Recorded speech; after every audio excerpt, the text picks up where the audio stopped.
What's goody? It's your host, J Rose, as always, and I'm gonna start doing my top 10 players at each position. And you know we gotta start with the floor generals, the quarterbacks, the point guard position. Let's get into it. Over 90% of the people that watch my content are not subscribed, so if you're messing with the videos, please hit that sub button and the noti bell so you'll get notified every time I upload. But let's get back to the hoops. Before I start, I just want to let y'all know this is all based on this past season and playoffs. I'm not going into any legacy stuff or anything like that. It's based on how you played last season and last season only. At number 10, I have Jamal Murray.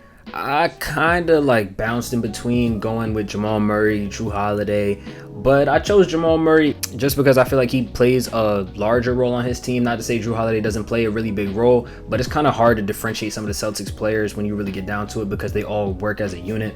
I went with Jamal Murray. I feel like he could have had a better season this year, to be honest. Regular season numbers usually look like 21 points per game, 4.1 rebounds, 6.5 assists. They all look in that realm for Jamal Murray, and I expect him to take a large jump in the playoffs. He didn't really do that this year. He had some big moments against the Lakers. He had the 2-game winners. But besides that, I don't think he played his best, especially in the Minnesota Timberwolves series. I feel like he could have played better, and if he does, maybe they win that series. Not putting the whole loss on him by any means, but definitely think he could have played a little bit better. Either way, I think Jamal Murray's still offensively one of the best point guards in the league. There's just a lot of talent in the NBA, so number 10 I feel like is where he's going to stay at. Number 9, I feel like I already see some people getting mad at this one. We got Tyrese Halliburton averaging 20.1 points per game, 3.9 rebounds per game, and 10.9 assists per game. I was really high on Reese. I still am high on Reese. I think his potential is really through the roof. And I thought he was going to meet that potential this season. He really didn't, though. I feel like earlier in the year he was averaging around 24, 25 points where I think he should be at. But he definitely slowed down after the in-season tournament and he got hurt. Numbers started to take a little dip. And in the playoffs, I wasn't very impressed with his first run at the playoffs either. I think Pascal was definitely the best player on the team throughout the playoff run. And Hallie he could have just done better. He could have been more aggressive in each and every series. I felt like that. The Knicks series, I felt like that. The Bucks series, I definitely felt like that. And then in the Celtics series, it's the C's. But I definitely think just all around, I feel like Hallie could have played a little bit better and more aggressive. But number 9 is where I'm going to leave Halliburton. At number 8, we have Damian Lillard, and a lot of people are going to be mad at this as well. This is very low for Dame. He's usually top 3, top 4, but this year I think Dame just really took a dip. A lot of people are going to tell me that, he's playing with Giannis this season, so obviously his numbers are going to go down. But even if you look at the percentages, they're just not up to snuff for what they usually are. And you look at his totals, they're just not up to snuff for what they usually are. 24 points per game for a guy that went there specifically to be a scorer. They want Dame to score. Giannis has made it very clear, and this coaching staff has made it very clear. They want that team to be as much as Dame's as it is Giannis's in terms of the offensive scoring load. And Dame is getting his shots off. He just wasn't really hitting at the same clip. I'm going to leave Damian Lillard at 8. I do want to say he played very, very well in the playoffs for the time that he did play. He didn't get to finish the series out, but averaged 31 points in the games that he did play. Made it very hard for the Pacers with no Giannis. Shout out Dame for his playoff performance. I think he definitely could have had a better regular season, though, and I said that throughout the season. Next up, we have Tyrese Maxey, and a lot of people are going to be pissed that I have Maxey over Dame, but that's just how I feel about it. I think Maxey took a huge leap this season. Nobody expected Maxey to even be this good. He took a huge leap. And I was very up in the air whether this team was going to be as good without James Harden, but I feel like they're honestly better. Watching how Tyrese Maxey progressed and him being a second option is crazy, to be honest. I will say I don't want to put him any higher because when Joel Embiid went out, I watched his numbers go down, and I also watched the Sixers wins just decline steadily. They went from the 3rd seed to the 7th seed without Embiid.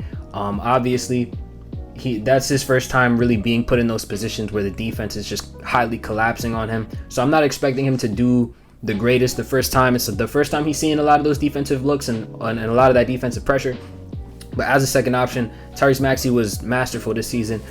He was all-star this year. He was most improved. I wouldn't have been mad if he made an All-NBA team.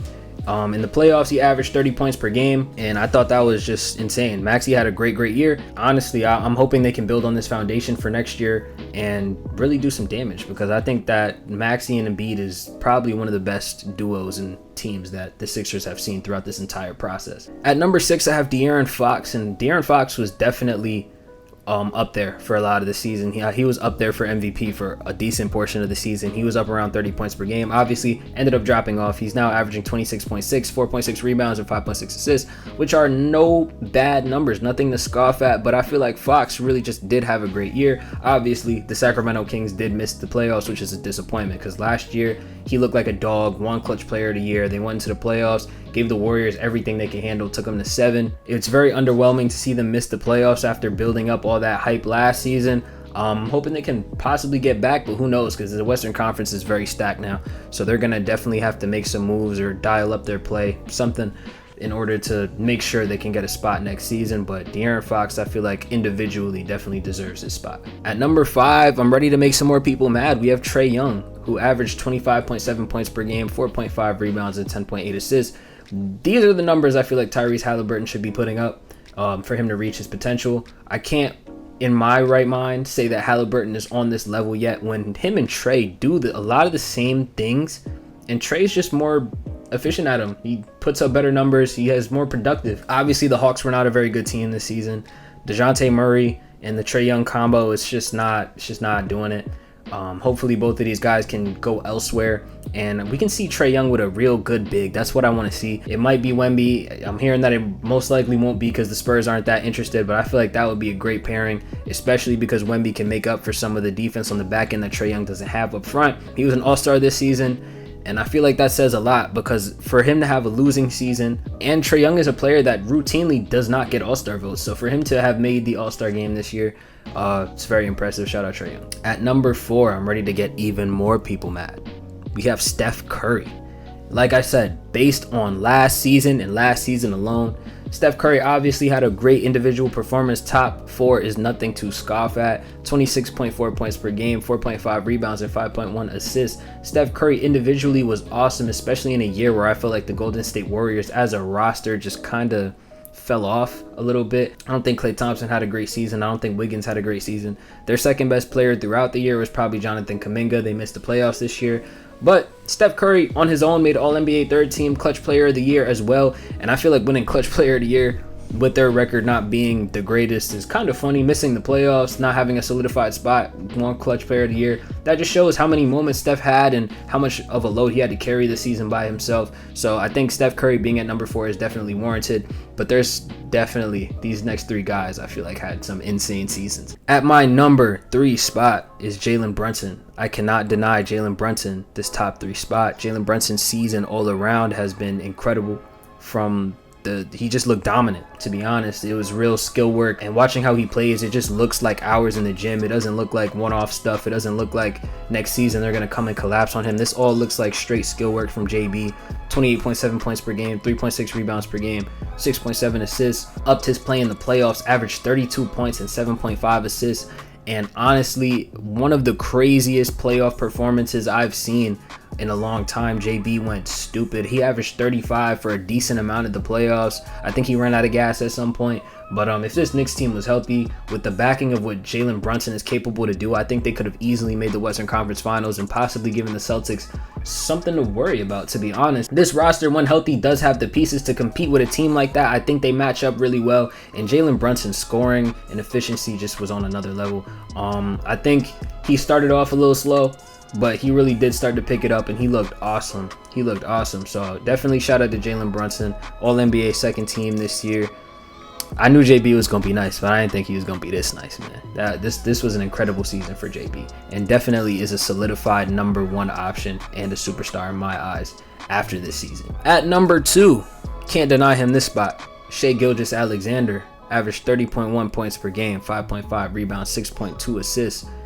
He was an All-NBA first-team player, second in MVP voting, and kept up his numbers from last season. But now that the Thunder are winning, Shai is definitely now on a lot more people's radars. I give him a lot of credit. Y'all know I'm a Dallas Maverick fan. So watching the entire playoff run, Shai is the only superstar player that I can say stayed consistent and played up to their standard when playing us. And I think he might have even exceeded it. He was very, very steady.